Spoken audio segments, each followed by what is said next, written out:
जय श्री कृष्णा भक्तजनों, आप सभी का हमारे YouTube चैनल में बहुत बहुत स्वागत है। आज हम सुनेंगे बृहस्पतिवार के दिन केले को सींचने की कहानी, जिसको कि सुनना बहुत ही शुभ माना जाता है। कथा आरंभ करने से पहले आप सभी से निवेदन है कि कथा में अंत तक बने रहिएगा और अगर आपने अभी तक हमारे चैनल को सब्सक्राइब नहीं किया है तो इसे सब्सक्राइब कर लीजिए। तो चलिए हम कथा आरंभ करते हैं। बहुत समय पहले की बात है। एक गांव में एक साहूकार और एक साहूकारनी रहा करते थे। साहूकार की एक बेटी और एक बेटा थे। बेटे की शादी हो चुकी थी। साहूकार की बहू बहुत ही धार्मिक प्रवृत्ति की थी। रोज पूजा पाठ करती थी और भगवान श्री हरि विष्णु में उसकी गहरी आस्था थी। वह हर रोज केले के पेड़ों को सींचती थी, उनकी पूजा करती थी और केले के पेड़ के पास बैठकर भगवान विष्णु की पूजा कर कथा सुनती थी। जब वह केले के पेड़ की पूजा करती और सींचने जाती तो अपनी ननद को भी साथ ले जाती और उसे भी कथा सुनाकर पेड़ सींचने को कहती। साथ ही वह हर रोज भगवान से यह प्रार्थना करती कि हे श्री हरि विष्णु, मुझे एक पुत्र दे दो, मेरी मनोकामना पूरी कर दो। अगर आप मेरी मनोकामना पूरी करोगे तो मैं अपनी ननद का विवाह आपसे कर दूंगी। जब रोज वह केले के पेड़ को सींचती तो उनसे यही प्रार्थना करती। एक दिन भगवान ने सोचा, यह रोज यही कहती है,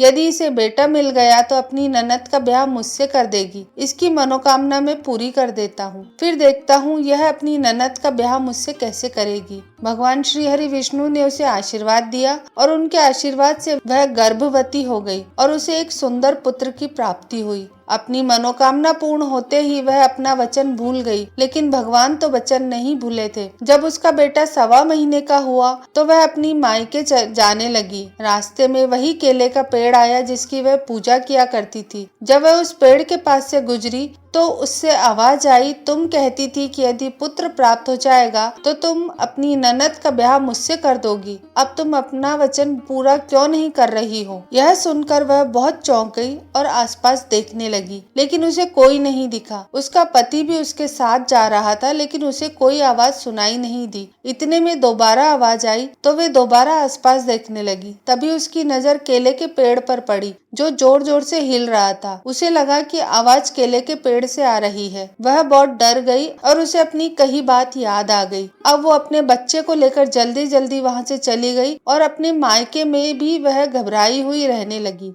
उसके माता पिता पूछने लगे कि तुम घबराई हुई क्यों हो, क्या परेशानी है? लेकिन उसने किसी को कुछ नहीं कहा। जब वह ससुराल वापस आने लगी तो उसने दूसरे रास्ते को चुना और दूसरे रास्ते से होकर वो अपने ससुराल पहुंच गई, लेकिन वहां भी वह परेशान रहती थी। सास ससुर और पति के पूछने पर कि क्या हुआ, उसने कुछ नहीं कहा, बस कहा कि मेरी तबीयत कुछ ठीक नहीं है, इसलिए मैं परेशान हूँ। तो सब बोले कोई बात नहीं, आराम कर लो। लेकिन सुबह शाम अपने वचन को याद करके वह परेशान रहती थी। तब एक दिन एक सुंदर युवक उसके घर आया। उसे देखकर साहूकार और साहूकारनी ने पूछा, आप कौन हो? वह बोला, मैं आपकी बहू का मुंह बोला भाई हूँ। साहूकार ने बहू को बुलवाया और पूछा, क्या यह तुम्हारा भाई है? वह लड़के के पास गई और बोली, तुम कौन हो? मेरा तो कोई मुंह बोला भाई नहीं है। वह लड़का धीरे से बोला, मैं वही केले का पेड़ हूँ, आपको आपका वचन याद दिलाने आया हूँ। आपको अपनी ननद की शादी मुझसे करनी है। यह सुनकर वह बहुत घबरा गई। लड़का अंदर आकर बैठ गया और बोला, मैं लंबे समय से विदेश में कमाने गया हुआ था, इसलिए यह मुझे नहीं पहचान पाई। अभी अभी गांव लौटा हूँ, इसलिए बहन से मिलने आ गया। साहूकार और साहूकारनी ने मान लिया और उनके यहाँ वह रहने लगा। उसने सबका मन जीत लिया। साहूकार सोचने लगा, क्यों न मैं अपनी बेटी का ब्याह इसके साथ कर दूं। जब यह बात बहू को पता चली तो वह बहुत खुश हो गई और मन ही मन सोचने लगी कि यह तो मेरी परेशानी का हल है, मुझे इससे ही तो इसका विवाह करना था। अब साहूकार और साहूकारनी ने अपनी बेटी का विवाह उस युवक के साथ कर दिया और वह अपनी पत्नी को लेकर वहां से चला गया। कुछ समय के बाद एक दिन साहूकार और साहूकारनी ने अपने बेटे को बुलाया और बोला,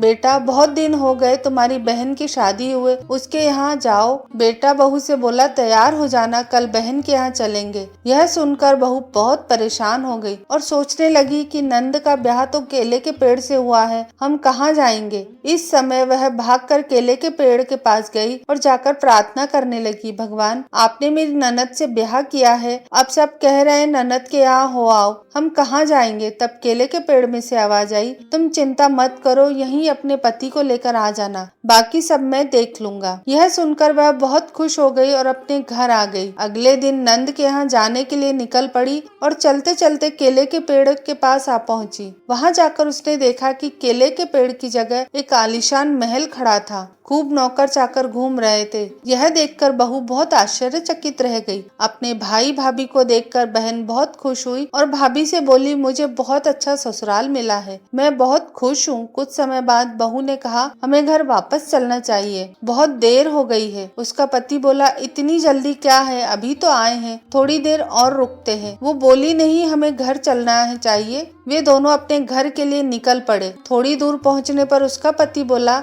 मैं अपनी छतरी तो बहन के घर भूल आया हूँ, वापस जाकर छतरी लाता हूँ। तब बहू ने मना कर दिया कि वापस नहीं जाओ। वह बोला, मैं क्यों न जाऊं, मेरी छतरी रह गई है। बहू बोली, तुम्हारी बहन का ससुराल है, बार बार जाओगे तो सब क्या सोचेंगे, छतरी रह गई तो रहने दो, हम दूसरी ले लेंगे। लेकिन उसका पति नहीं माना। वह उसी स्थान पर वापस जा पहुंचा तो उसने देखा कि बहन के महल की जगह एक केले का पेड़ खड़ा था और उस पर उसकी छतरी लटक रही थी। उसे देखकर भाई को बहुत आश्चर्य हुआ। वह अपनी पत्नी से बोला, तुम्हारा भाई कहाँ है, अभी तो यहीं था, सच बताओ तुम्हारा भाई कौन है, तुमने मेरी बहन की शादी किससे करवाई है। तब बहू बोली, घर चलो मैं सब बताती हूँ। घर आने पर उसने अपने पति और सास ससुर को सारी सच्चाई बता दी और बोली, नंद की शादी केले के पेड़ से हुई है, भगवान विष्णु से हुई है। यह सुनकर वो सभी बहुत खुश हुए और बोले, बहू तुम्हारी पाठ पूजा से हमारी बेटी का विवाह भगवान से हुआ है। भगवान जैसे केले के पेड़ को सींचने का फल अपनी बहू और उसकी ननद को दिया, ऐसे ही सबका भला करना। तो भक्तजनों, ये थी हमारी आज की कहानी। आपको हमारी ये कहानी कैसी लगी हमें नीचे कमेंट करके जरूर बताइएगा। इसे अपने परिवार और मित्रों के साथ भी शेयर करिएगा।